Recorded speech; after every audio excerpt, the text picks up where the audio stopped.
Bom dia! A ideia hoje é a gente se debruçar um pouquinho sobre a história da doutrina espírita, que de alguma forma vai se conectar com a história dele também. É muito importante, eu acredito, a gente conhecer a doutrina, a gente conhecer o contexto histórico daquilo que a gente frequenta, daquilo que a gente estuda. Jesus já nos falou, conheça a verdade, porque a verdade vos libertará. Quando a gente conhece, a gente se torna mais potente para entender o que faz sentido, o que é importante a gente conhecer, seguir, descobrir e o que talvez não faça sentido. Hoje em dia nas redes sociais é muito comum a gente ver mensagens, vídeos, pessoas ali querendo decifrar a doutrina em vídeos de 30 segundos. Coisas que a gente demora 30 anos para estudar, tem aquela pessoa que vai lá em 30 segundos e resolve o caso, né? E nesse meio tempo a gente vê críticas, né, deturpações à doutrina, a Kardec. E qual é a melhor ferramenta para a gente se blindar a respeito dessas informações, dessas fake news? O estudo, o conhecimento. Porque a gente se instrumentaliza para saber o que faz sentido questionar, o que é interessante descobrir e o que talvez sejam só mensagens para a gente deixar passar. Então é muito importante a gente conhecer sobre isso. Bom dia! Então vamos lá. A gente vai fazer então esse passeio pela história da doutrina até chegar lá no Kardec. Pode passar, por favor. Bom, quando a gente fala de doutrina espírita, acho que o que mais chama a atenção e o que mais também vai se diferenciar de outras religiões é porque nós temos a comunicabilidade com os espíritos, a mediunidade.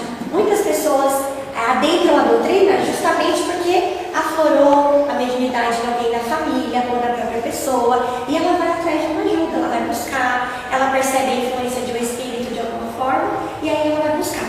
Então, essa ideia do fenômeno mediúnico é muito antiga, sempre existiu, porque a mediunidade ela é uma portinha que nos conecta com a nossa verdadeira casa, porque nós não somos isso aqui em carne, nós somos espíritos, não é? Então, se eu viajar hoje, eu vou sentir saudade de vocês, da minha família, eu vou querer ligar, eu vou querer me conectar, não é? Querer conversar. Quem tem filho aí no exterior, né? Tá sempre ligando, conectando. Agora, e eu como espírito? Eu estou fora da minha casa oficial, estou aqui no planeta Terra. Qual é a forma de eu me conectar? Através da mediunidade. Ai, cara, mas eu não vejo espírito, eu não falo com espíritos, então eu não sou médium. E é aí que a gente se engana.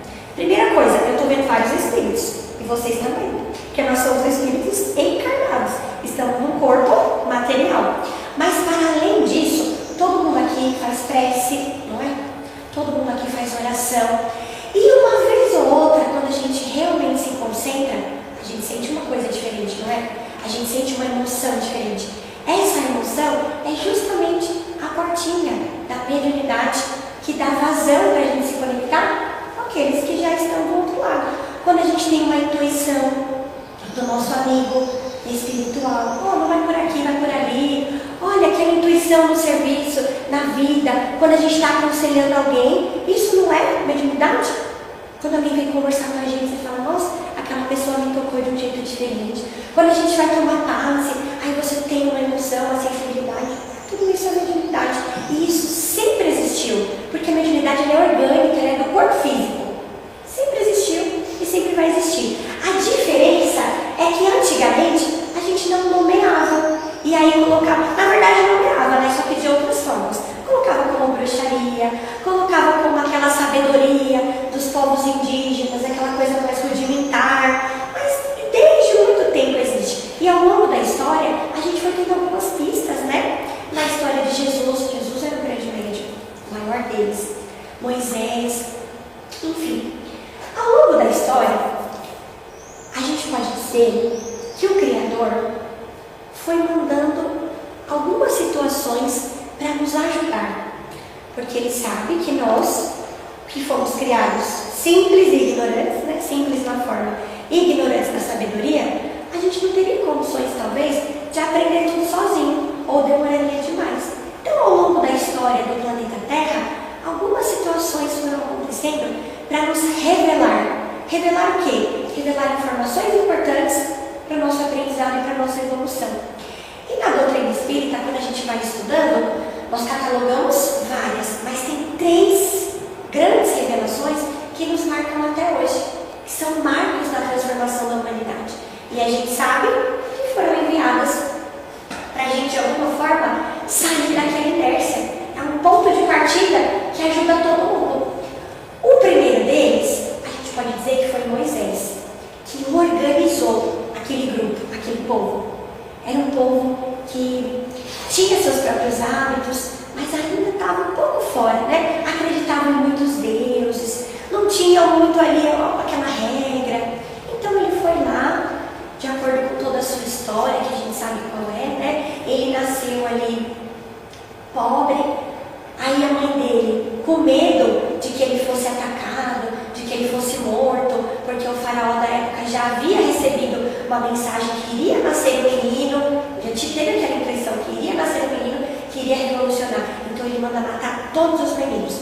E aí a mãe dele, com medo, a mãe dele trabalhava para a filha desse grande faraó, né? Então a mãe dele vai lá, coloca Moisés numa cestinha no rio, onde ele sabia que a filha tomava banho. Colocou lá, né? Porque não quer nada, não fica lá. E aí ela encontra Moisés, porque Moisés significa tirado das águas, essa palavra, tirado das águas.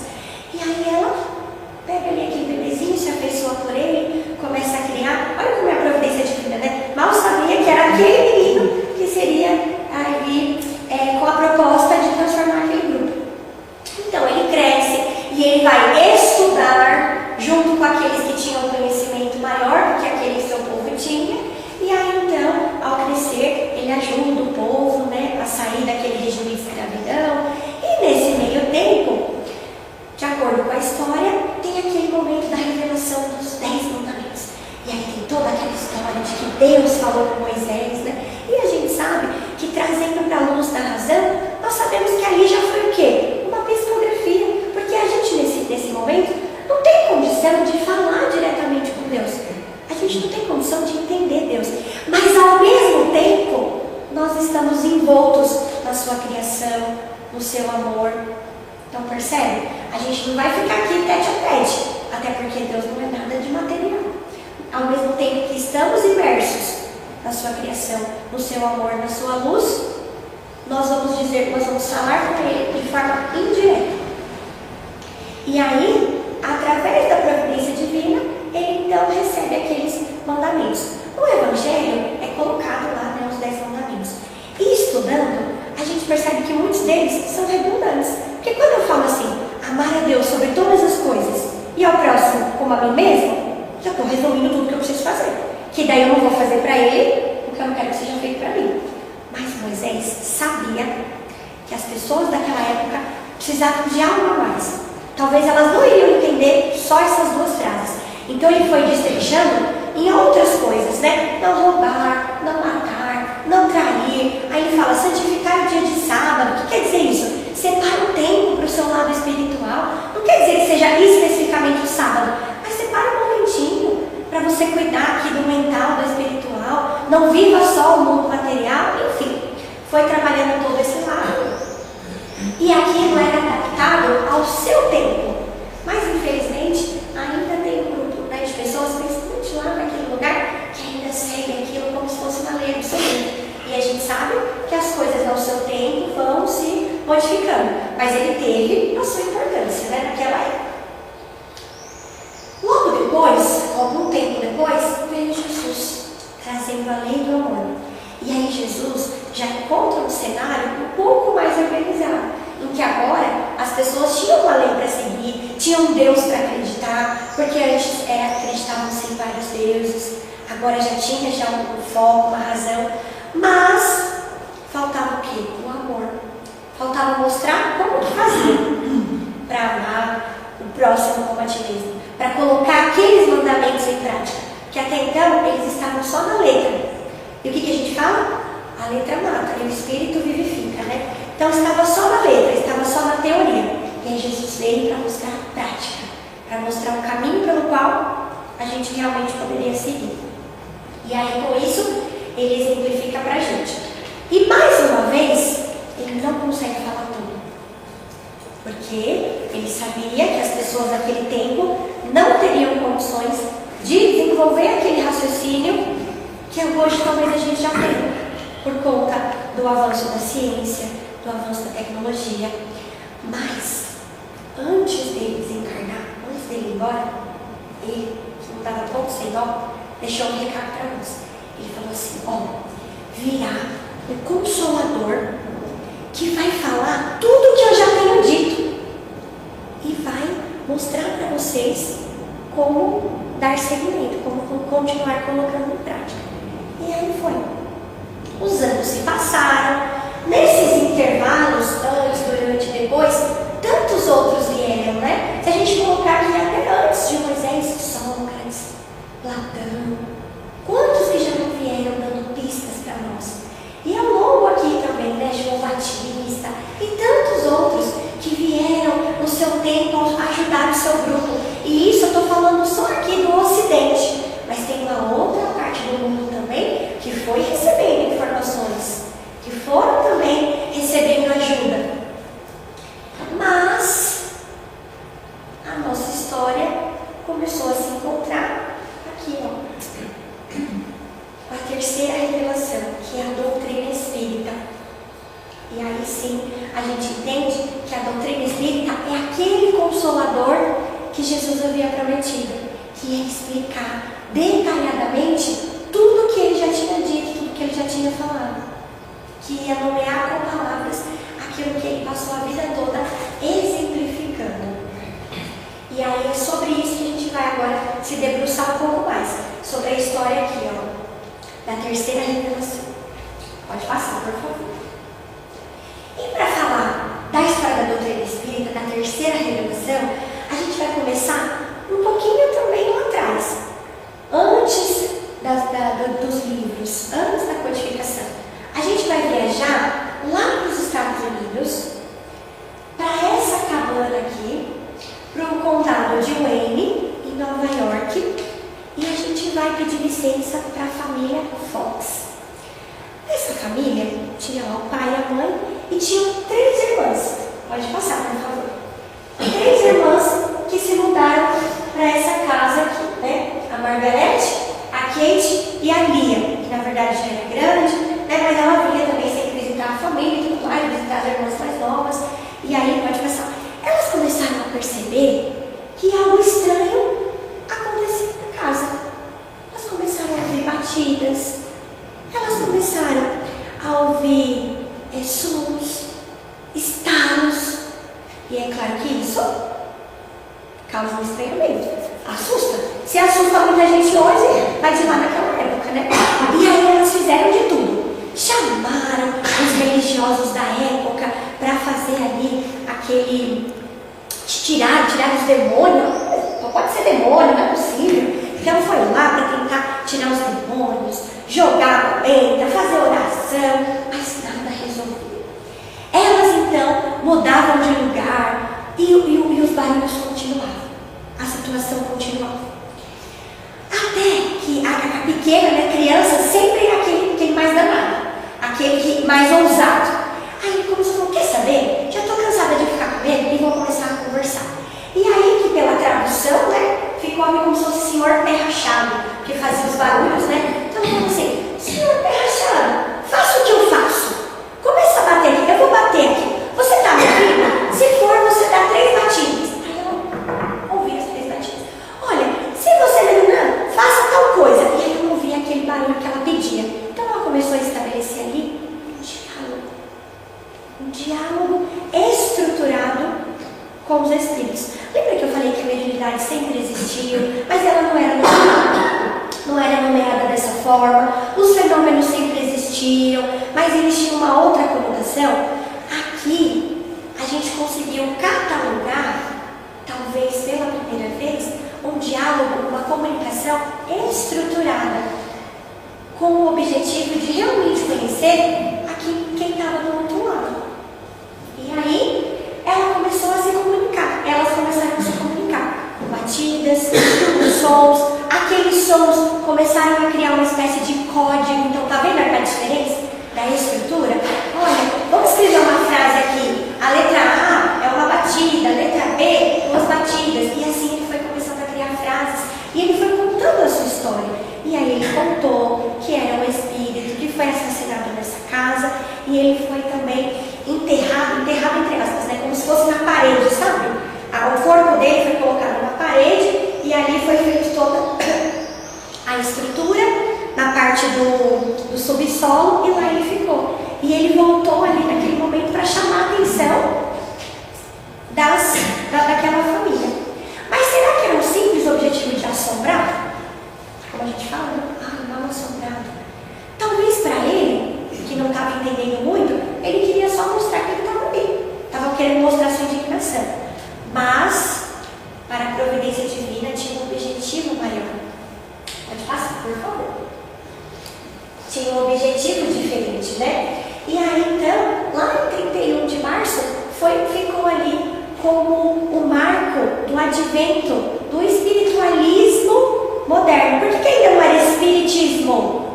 Porque ainda a gente não tinha uma estrutura filosófica, científica, doutrinária ali. Então era o espiritualismo. Qual que é a diferença? No espiritualismo, eu acredito em algo para além dessa vida. Eu vou acreditar na comunicação com os espíritos, eu vou acreditar que a vida continua. No espiritismo, eu já tenho uma estrutura de método, de estudo, de filosofia, de regras, né, de combinados. Então é um pouco diferente. Mas ficou ali, ficou uma questão importante. Aqui está a réplica, né, da casa da família Fox, que foi reconstruída. Hoje em dia tem um monumento lá, né, que tem a réplica da casa. Então quem viajar para os Estados Unidos, pode ir lá para conhecer e botar foto pra gente. E aí, o que é importante a gente perceber? Qual que foi a diferença desse fenômeno para tantos outros que aconteciam? É porque esse, usando as palavras de hoje em dia, esse viralizou. Por quê? Porque foi no tempo certo, no local correto. Isso viajou para onde? Para a Europa. E aí, pode passar, por favor. E aí, lá na Europa, aqui só colocando, então, grande divulgação dos acontecimentos.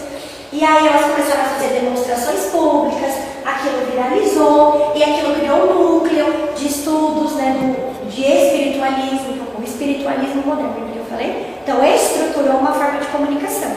E essa forma foi se espalhando. E aí a gente vai para a Europa. Lá na Europa, que a gente chama de Velho Mundo, por quê? Porque é um continente que já existe há muito tempo e que passou por grandes transformações.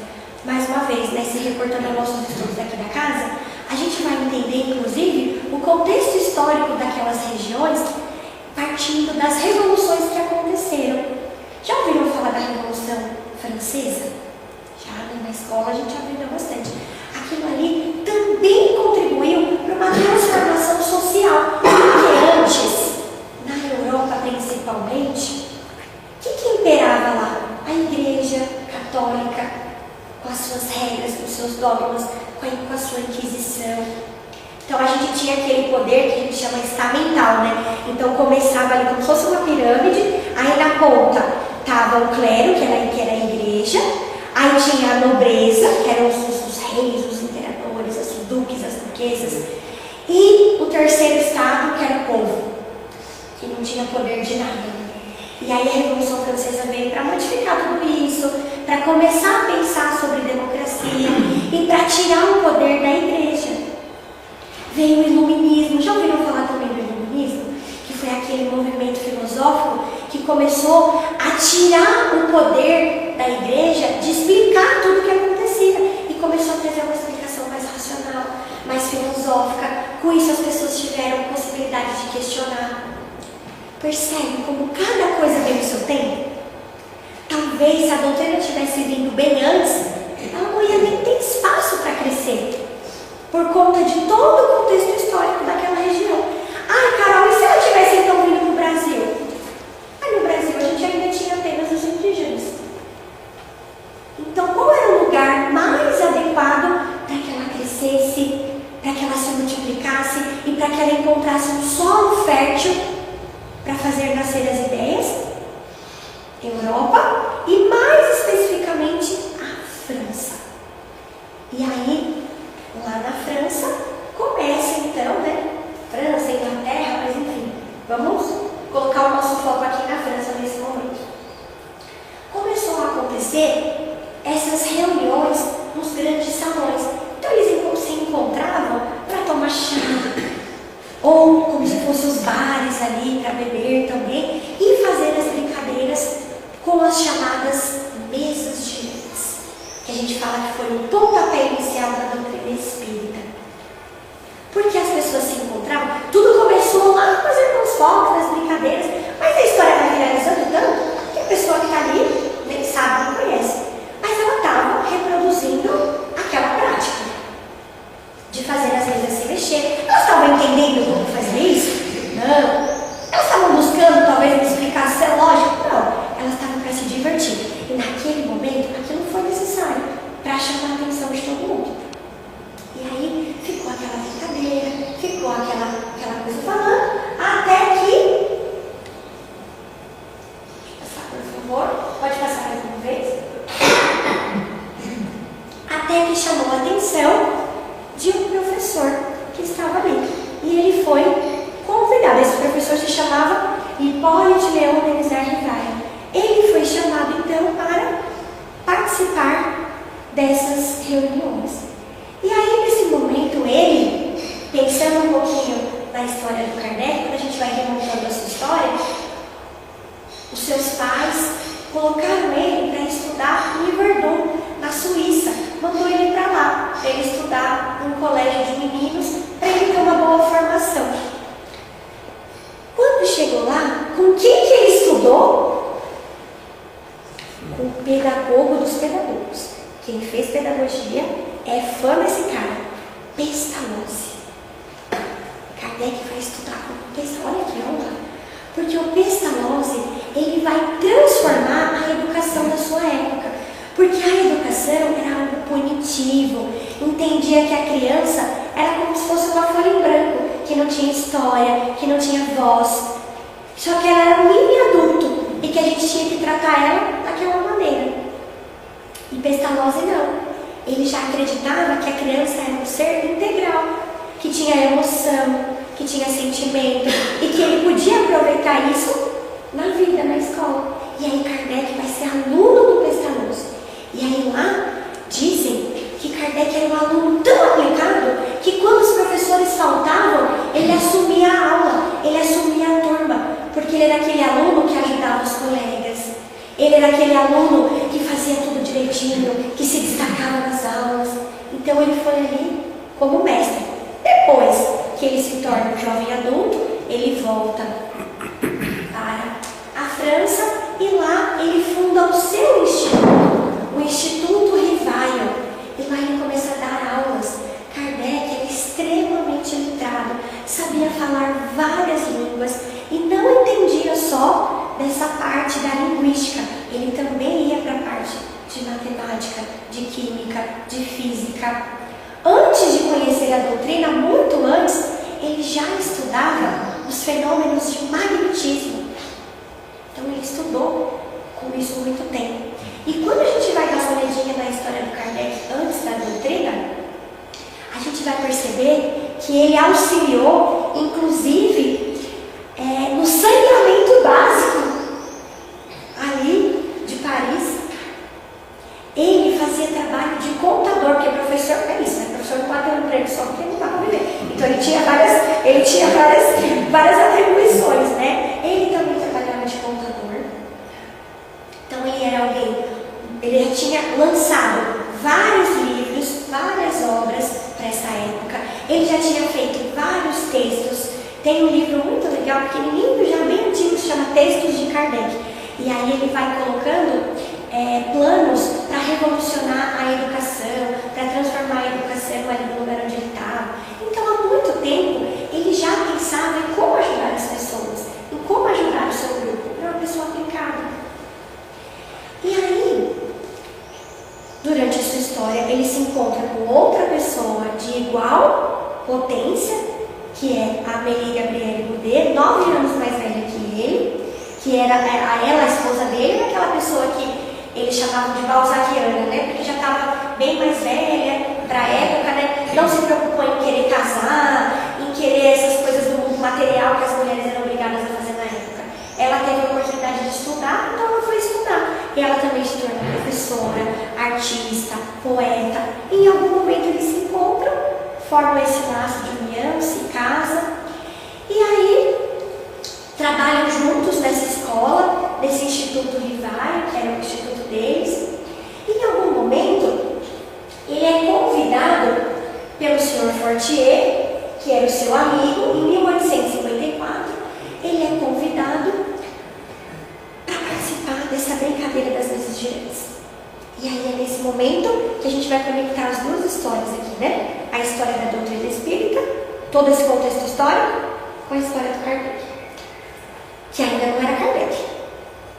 Ele ainda estava sendo, né, titulado com o nome de batismo: Hipólito Leon Denisard Rivaio. Então ele é convidado. Poxa, vamos lá conhecer aquela brincadeira que está rolando, vamos conhecer. O que ele fala? Ele é uma pessoa racional e eu não. Eu só vou acreditar que uma mesa fala, que uma mesa está respondendo, se ela tiver cérebro, se ela tiver nervos.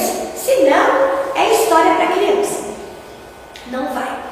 Mas, quando esse amigo aqui, que era uma pessoa séria, insistiu para ele falou: opa, alguma coisa tem então de diferente. Alguma coisa então, porque tem pessoas letradas, cientistas estão indo, então eu também vou para conhecer, né? Pode passar, por favor. E aí, olha lá, o Fortier fala para ele: as mesas não apenas se movem, mas falam. Se interrogadas, elas respondem. Porque é isso, na meio da brincadeira, as pessoas começavam a fazer perguntas para a mesa. Mas eram perguntas fúteis. Lembra lá na adolescência, algumas pessoas que comentavam aquela brincadeira do tal do copo? Ai, vamos lá, eu vou casar, eu vou ter filho, eu vou fazer assim, eu vou fazer assado. Não eram perguntas fúteis, mas as mesas respondiam. Só que teve um grupo de cientistas que começaram a fazer perguntas sérias. E as mesas começaram a responder de forma séria. E aí o Kardec, como eu disse, falou, Kardec duvida, só acredita quando vem. Pode passar, por favor. Ele duvida, ele fala: só vou acreditar bem, só vou acreditar se realmente for uma verdade. E aí lá no início de 1855, ele vai se encontrar com o Sr. Carnoti, que também é falado na doutrina espírita. Então, o Sr. Carnoti era amigo do Kardec há 25 anos. Foi o primeiro a me falar na intervenção dos espíritos e me contou tantas coisas surpreendentes que, longe de me convencer, aumentou minhas dúvidas.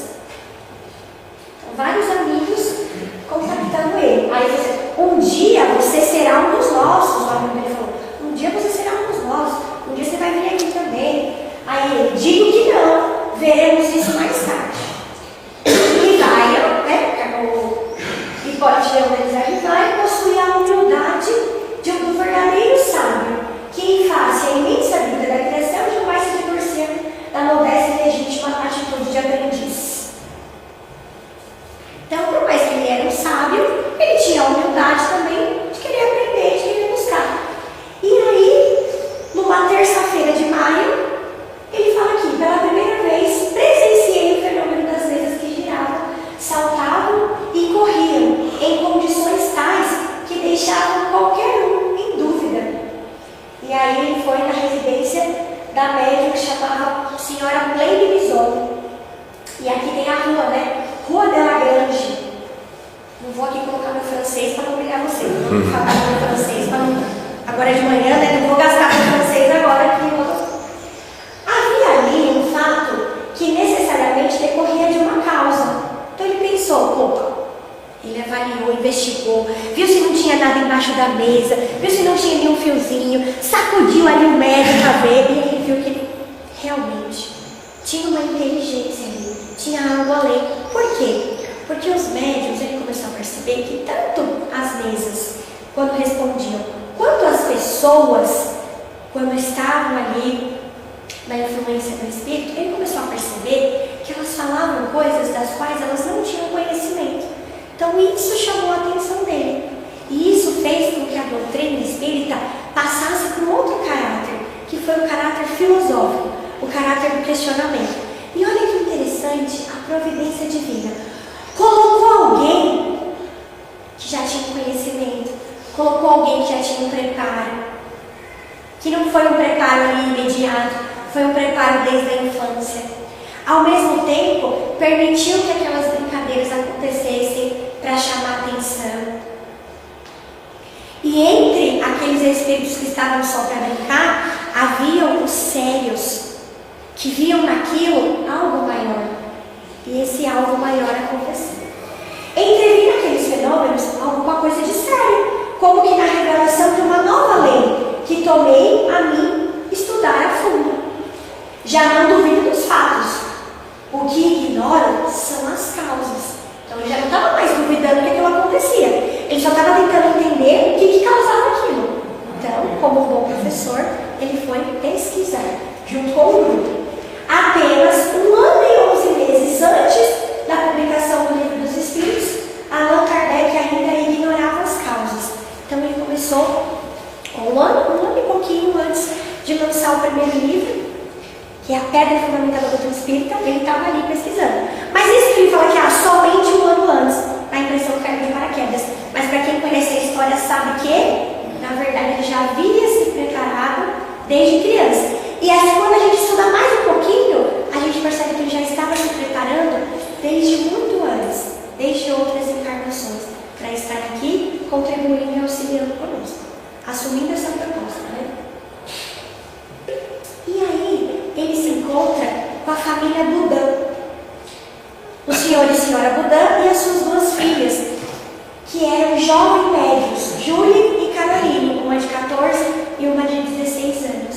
E essas meninas, elas começaram a dar comunicações muito complexas, muito distantes do seu conhecimento. E ele começou a trazer grupos de cientistas para fazer cada vez mais perguntas sérias, perguntas mais complexas. E elas respondiam. Por quê? Porque não eram elas. Porque eram os espíritos falando por elas. E aí ele começou a juntar um compilado tão grande de perguntas, de textos, de estudos, que aí ele fala que aquilo já estava tomando o corpo de uma doutrina, de um conhecimento maior. Mas é claro que ele foi usar um método, ele como cientista, dentre outras coisas, ele usou um método científico também. Então as perguntas, como aquilo ali já tinha crescido, já tinham vários núcleos, vários lugares que faziam a mesma coisa, várias casas que se reuniam de forma séria para questionar os espíritos, então ele começou a enviar cartas com perguntas para vários lugares diferentes. E antes não era como hoje, né? Que hoje a gente tem o WhatsApp, hoje já não seria, né? Tá vendo como a coisa tem que vir no tempo certo? Não pode ser nem muito antes, nem muito depois, porque hoje a gente já não teria como atestar essa veracidade. Porque hoje, se eu mandar uma carta que seja lá para o Japão, eu já posso ter a resposta aqui no WhatsApp em questão de segundos. Então hoje já não faria sentido, né? Mas naquela época era diferente.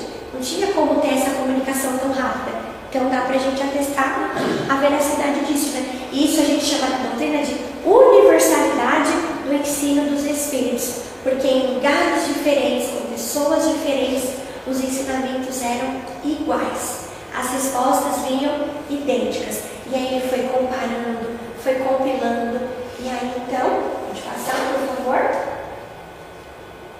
Pode passar mais uma vez? E aí então, ele vai lançar em 18 de abril de 1857 o Livro dos Espíritos. Mas eu quero só, antes disso, enquanto ele ainda estava nessa fase de pesquisar, de reunir os textos, de organizar, ele teve contato com o Espírito Verdade. E aí ele estava ali colocando os textos, ele começou a ouvir um barulho, começou a se incomodar um pouco, achou aquilo estranho. Depois, quando ele vai para a reunião de intercâmbio com esses espíritos, ele percebe que aquele espírito estava chamando a atenção dele porque tinha um errinho ali no texto, que era algo que ele tinha que olhar novamente, que ele tinha que corrigir novamente aquele texto. E aproveitando o ensejo daquela conversa, ele tem um diálogo com o Espírito Verdade. ele fala aqui, nesse diálogo, não. No dia seguinte, então no dia seguinte, ele estava ali, corrigindo, estudando, na sessão da senhora Budan, da família Budan, meu espírito familiar, consentirás em dizer-nos quem és? Ele falou, poxa vida, ele questionou, né? Por que estava fazendo aqueles barulhos? O que estava acontecendo? Aí o espírito falou, eu sou espírito familiar, seu amigo espiritual te alertando. Aí ele toma a liberdade de perguntar. Aí o espírito responde assim para ele, para ti, chamei-me a verdade. E todos os meses aqui, durante 1/4 de hora, estarei à tua disposição. E aí eu vou deixar para vocês refletirem quem era esse Espírito Verdade. Quem será que poderia ser o único Espírito que poderia se auto-intitular detentor da verdade? Quem será?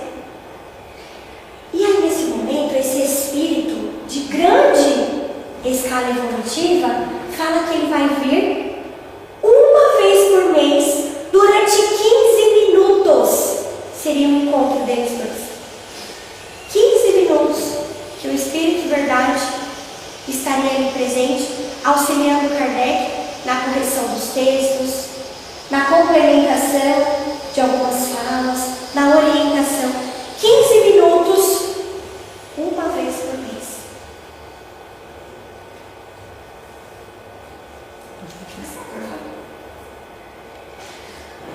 O próprio fenômeno revelou a causa, os espíritos. Fiz aí meus primeiros estudos sérios, aí falou, observou, comparou, deduziu consequências, então foi aquilo que eu falei, né? A universalidade do ensino desses espíritos, do ensino dos espíritos e dos efeitos das causas, por dedução e pelo encadeamento dos fatos, ele, pode passar mais uma vez, por gentileza, ele conseguiu então compilar a doutrina. E aí a gente dá continuidade a esse diálogo com o Espírito Verdade, né? Sobre a missão do codificador, confirmo o que já te disseram. Podes triunfar, como podes falir. Outro te substituiria. A missão dos reformadores é cheia de perigos e dificuldades. E aí nesse diálogo que a gente já trouxe aqui algumas vezes em outras palestras, o Kardec, que era muito comprometido, ele pergunta, e essa pergunta dele, quem conta um conto aumenta um ponto, né? Cada vez que alguém vai falar, às vezes fala de um jeito diferente, mas quando a gente vai realmente fazer a leitura, lá em Obras Póstumas, a gente vê a entonação e o objetivo da pergunta. Eu já ouvi assim, que Kardec falou, mas e se eu não quiser fazer, né? Aquela coisa assim, muita responsabilidade, e se eu não quiser? E aí é quando os Espíritos falam, se você não fizer, outro fará, outro te substituirá. Mas a realidade é que a entonação da pergunta, quando a gente vai ler o texto do livro, é totalmente diferente. Ele fala assim, há muito tempo eu venho querendo ajudar a humanidade.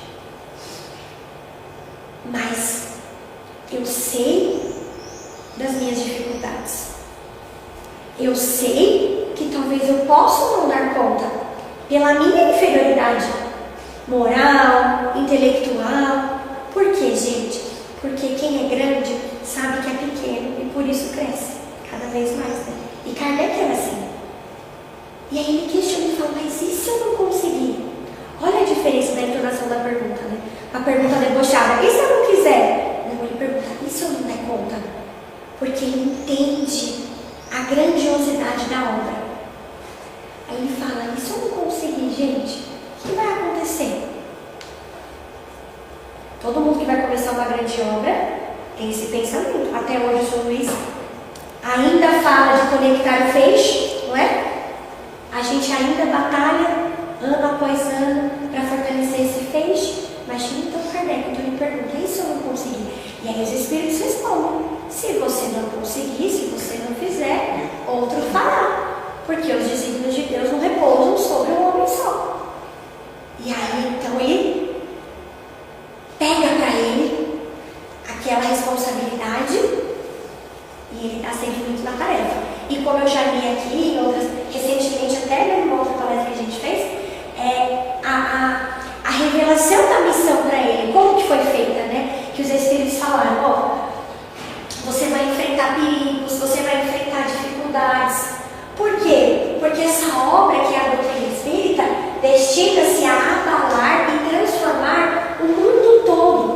levantará contra ti ódios terríveis, inimigos, malevolências, calúnias. Sustentarás luta contínua com o sacrifício do teu repouso, da tua tranquilidade, da tua saúde e até da própria vida. Quem conhece a história do Kardec sabe que ele ficava até altas horas estudando, tentando aprender, não tinha ainda luz elétrica, então era na base da vela. Por isso que hoje a gente se cobra, porque às vezes fala assim, ai, deu um friozinho, eu já falo, ai, eu não vou sair de casa. Ah, hoje eu não vou não, tá tão frio, né? Ah, hoje eu não vou não, tá muito calor, vai lá, não liga o ventilador, eu fico com calor, eu fico sufocada, eu não vou não. Aí de repente a gente tem assim, uma dorzinha na pontinha da unha, ai, eu tô com uma dorzinha, eu não tô ofendida. E aí a gente vê assim, olha pro Kardec e fala, poxa vida, Kardec enfrentava a neve, um calor extenso, sacrificou, e ele nem é pedido pra gente sacrificar a própria vida, só é pedido pra gente sacrificar os minutinhos do sono. E mesmo assim, às vezes, vem aquele desânimo, aquela preguiça, e a gente olha para a história dele e fala, poxa vida, né?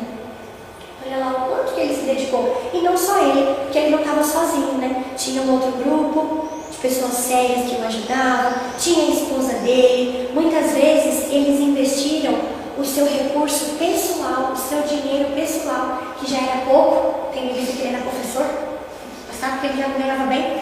E o pouco que ele tinha, o pouco que a esposa tinha posses, muitas vezes ela também ajudou a financiar as primeiras tiragens do Livro dos Espíritos. Eles tiravam do bolso para colocar aquilo em prática. A gente sabe que Kardec, ele tinha uma influência com a política, com os descendentes de Napoleão, então isso ajudou também com que a doutrina não fosse censurada, não fosse barrada. Olha quantas coisas que às vezes a gente não para pensar, não é? Às vezes a gente entra e sai e a gente não para refletir, para pensar sobre isso. E é em datas como essa que a gente sabe que ele é um espírito imortal, já encarnou e desencarnou diversas vezes. Esse é só um número, é só um pretexto. A doutrina espírita não institui datas. É só um pretexto que a gente tem para voltar o nosso olhar, o nosso respeito para o codificador. Não um olhar de adoração, porque ele não é o nosso líder, ele não é o criador da doutrina. Muita gente, de forma errônea, coloca que ele é o criador, ele é o líder, ele não é. E ele mesmo não queria isso. Eu até brinco, eu falo, se hoje ele viesse aqui e visse assim, Associação Espírita Kardecista, ele não ia querer. Se ele pegasse o livro aqui, aí visse, alguns aqui não tem, né? Tem alguns livros aqui com a cara dele, eu acho que ele também não ia querer. Sabe por quê? Porque até o nome dele não mudou. Lembra que a gente fica aqui, né? Kardec e Hipólito Leão Rivário. Kardec e Hipólito Leão Rivário. Pode ter gente que não entendeu. Mas pensando que ele encarnou e seu nome de batismo era Hipólito Leão Denizar Rivário. A partir do momento que ele pega aquela missão para ele e começa a colocar em prática, ele não quer que a influência da sua vida, que já era pública, porque ele era um professor ou escritor conhecido, se misturasse com a doutrina. Porque senão alguém ia pegar o livro e falar, esse livro aqui é do Rivário? Ah, não quero não gosto dele. Ah, esse livro aqui é do Rivário? Nossa, como ele criou tudo isso? Parabéns para ele. Ele também não queria isso. Então, ele pede a sugestão dos espíritos e os espíritos sugerem para ele que ele use um pseudônimo, esse codinome de Allan Kardec, que era o nome de uma outra encarnação que ele teve. E aí, então, assume essa nomenclatura para desconectar o autor da obra. Porque no mundo material, para você publicar um livro, você tem que colocar o nome de um autor. Então ele se colocou ali, poxa, eu vou assinar ali, no mundo material. Mas a gente sabe que esse aqui é o ensino dos Espíritos. E ele deixa isso muito claro. É o ensino dos Espíritos. A terceira revelação da doutrina espírita é dos Espíritos. Mas, por que a gente hoje usa essa insígnia do kardecismo? Hoje, por enquanto, ainda é necessário. Vai chegar um dia que talvez não seja, com certeza não vai ser. Mas por enquanto é necessário, só para a gente talvez diferenciar dos nossos irmãos das religiões de matriz africana, que nós também respeitamos, mas que queremos traçar também uma diferença, um paralelo, né? Para saber que quando a gente fala assim, ah, você é espírita? Sou. Aí alguém já fala, será que você é macumbeiro, um bandista, progressista? Fala assim, não. Aí você fala, não, eu sou kardecista. Porque é para dizer a linha de pesquisa que a gente segue, a linha de pensamento, a linha de raciocínio que a gente segue, respeitando e fortalecendo o direito de todas as crenças, mas a gente gostaria de direcionar para onde vai a nossa. E aí, para ter essa diferença, a gente usa essa insígnia, kardecismo, né? Mas, com certeza, Kardec não ia querer. Porque, no sentido assim, de que ele não queria se aparecer, ele queria se apagar para a doutrina aparecer. Até o seu nome, ele, e assim tem que ser, porque ele colocava aqui, o espírita sério é desinteressado. Uma casa séria é livre do interesse material, o interesse do status, o interesse financeiro, monetário. É uma organização, é um grupo de estudos, tem suas necessidades, que o grupo, quando tem um interesse, ajuda, mas o objetivo maior é o aprendizado. E ele queria isso, né? E aí, quando ele se apodera ali de toda a sua missão, tal como um missionário, ele continua colocando em prática ao longo da sua vida toda. E aí, naquele texto do Minha Missão, que a gente já leu e que aqui coloca o trechinho novamente, os Espíritos falam para ele, né? Não vai adiantar você lançar um livro, 2 livros, 3 livros e ficar tranquilo na sua casa. Não, você vai ter que se expor, você vai ter que explicar, você vai ter que falar, você vai ter que mostrar como faz. E foi assim que ele fez, foi assim que ele se colocou. Os Espíritos falam para ele, né? 11 de setembro de 1856, Espíritos aprovou o plano e a parte já concluída do Livro dos Espíritos, que a gente sabe que a primeira versão, lançada lá em 18 de abril, foi uma versão só com 500 perguntas. Depois ele acrescentou mais, e hoje a gente tem ali 1019 perguntas. Nós estudamos, temos esse curso aqui na casa também, todos estão convidados para estudar, onde a gente vai estudando pergunta por pergunta. E a gente percebe que a doutrina espírita se relaciona com todas as nossas questões, físicas, morais, materiais. Ela traz uma explicação para tudo isso. Os Espíritos falam para ele, né? Jamais te abandonaremos. Porque Kardec pergunta, porque ele também é um ser humano como todos nós. Como todos nós, como a gente fala, evoluído, perfeito, foi só um. Espírito verdade, Jesus Cristo. Kardec estava na sua prova, na sua expiação, como todos nós. Ele aceitou levar o trabalho em frente e levou a sério. Por isso que a gente respeita, por isso que a gente admira, por isso que a gente estuda e conhece o seu contexto de vida, né? E aí ele pergunta também. Ele fala, mas eu também vou ser ajudado? Eu vou receber ajuda? De alguma forma, eu vou ter um amparo? E aí os Espíritos falam para ele, jamais te abandonaremos. Não te ajudar seria não te amar. Porque as suas questões de vida, de alguma forma, também se relacionam, também se conectam com a obra que você vai colocar em prática. Então não vamos te abandonar, não vamos te deixar. Trabalhou com mais de 10 médiuns. Ele revê exaustivamente e aprimora a obra. Então ele está sempre aprimorando. Ele, como pedagogo também, como professor, ele organizou a doutrina espírita por unidades temáticas. Então ele começa com a filosofia, que é o livro dos Espíritos, a nossa pedra fundamental. Por quê? Porque depois dele, todas as obras são ramificações do livro dos Espíritos. Num segundo momento, ele percebe a necessidade de explicar mais detalhadamente a ciência da doutrina espírita, para explicar como é que os médiuns faziam todos aqueles fenômenos, como é que as mesas conseguiriam girar. Não é mágica, é ciência. E mais uma vez fazendo a propaganda, temos esse curso aqui na casa também. Iniciando ali, quem começa ali a iniciação, vai estudando até chegar nessa parte científica, onde a gente vai aprender também a ciência por trás desse processo, como que ocorria, né? Como que isso acontecia. Então ele viu a necessidade de trazer a parte científica, mas depois trazer a parte moral, a parte religiosa do terceiro livro, que foi o Evangelho. Logo depois, viu-se a necessidade de ter um livro que estruturasse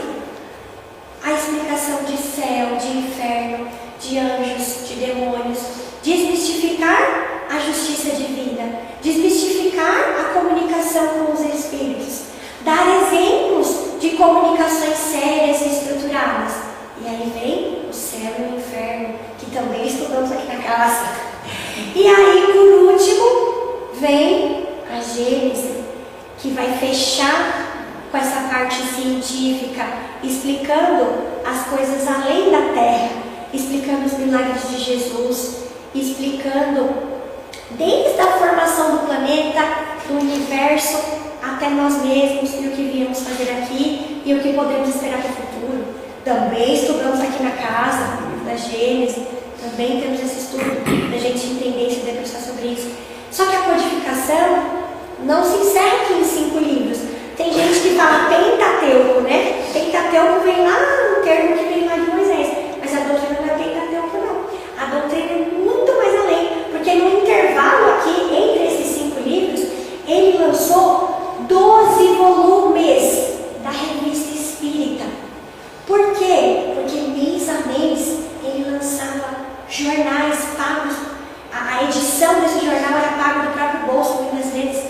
Ele editava e lançava jornais falando sobre o movimento espírita da época, dando complemento a textos que ele já tinha escrito, que os espíritos já tinham escrito. E aí, quando formava o final de um ano, aqueles jornais, né, que dava 12, porque era um por mês, formava ali uma revista, formava um compilado. Então a gente tem de 1858 até 1869, que foi o ano que ele, então, desencarnou. Percebe? Vamos. Só estudar, né? Exatamente. Por isso que a gente foca, e é um princípio nosso, aqui na Casa do Caminho, estudar as obras fundamentais. Porque a gente sabe que o nosso tempo é curto, na correria do dia a dia. A gente sabe que a nossa encarnação é curta e que vamos passar sem ter visto tudo, né? Só esse pouquinho que eu falei. E tem muitas outras coisas mais, né? A gente sabe que a gente vai passar sem ter conseguido tudo. Por isso que a gente foca tanto nesses estudos, para a gente não se distrair. Porque a doutrina para nós é uma bússola e nos renova a cada dia, renova as nossas crenças, o nosso comportamento, os nossos pensamentos, a forma da gente ser e estar no mundo. Passa, por favor. E aqui também é o lançamento do livro, né? O lançamento das obras. E aqui, né? A partir do lançamento do Livro dos Espíritos, a doutrina tomou um rápido desenvolvimento, com seriedade, cumprindo a missão da terceira revelação, o Consolador prometido por Jesus. Então a gente volta lá na história do início da nossa conversa de hoje. Kardec trabalhou incansavelmente por aproximadamente 14 anos, entre maio de 1855 a 31 de março de 1869, que foi quando ele retornou à pátria espiritual. Ele desencarnou tal como ele viveu a vida toda dele, trabalhando.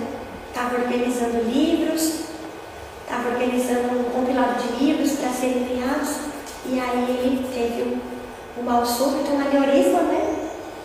E aí quando ele veio então a desencarnar. E tem uma frase do Camille Flammarion, que também é um estudante da doutrina espírita, que esteve presente auxiliando também na obra, e que ele coloca lá: a imortalidade é a luz da vida, como este refulgente sol é a luz da natureza. Quando a gente vai estudar a história do Kardec, a história da doutrina espírita, a sua biografia, não é para ser algo teórico, não, como eu já disse, né? E nem para a gente, de alguma forma, endeusar, porque a gente sabe que o nosso irmão mais velho, aquele pelo qual a gente segue, é Jesus. Mas, como eu disse, nós temos um respeito, porque para nós ele é aquele professor, sabe aquele professor que a gente tem um carinho? Todo mundo na história tem, às vezes, alguns traumas ou algumas alegrias com um ou outro professor. Mas, pelo menos ao longo da nossa história, tem aquele um que a gente lembra com carinho, com respeito e com amor, tudo o que ele fez. E Kardec é um desses professores que se dedicou, que se esforçou. E de alguma forma, a história dele se conecta também com a nossa. A gente se espelha muitas vezes e se fortalece através das dificuldades que ele passou.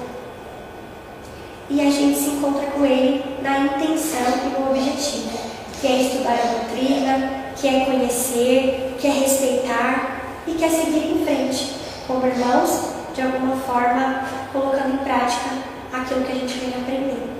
Então, que nessa data, a gente se reporte aí a ele, vibremos também pelo senhor Onivaldo, que estaria aqui falando conosco, que ele possa ser ajudado, ter sua saúde restabelecida, para estar aqui com a gente em outros momentos. Muito obrigada pela presença de todos e até mais.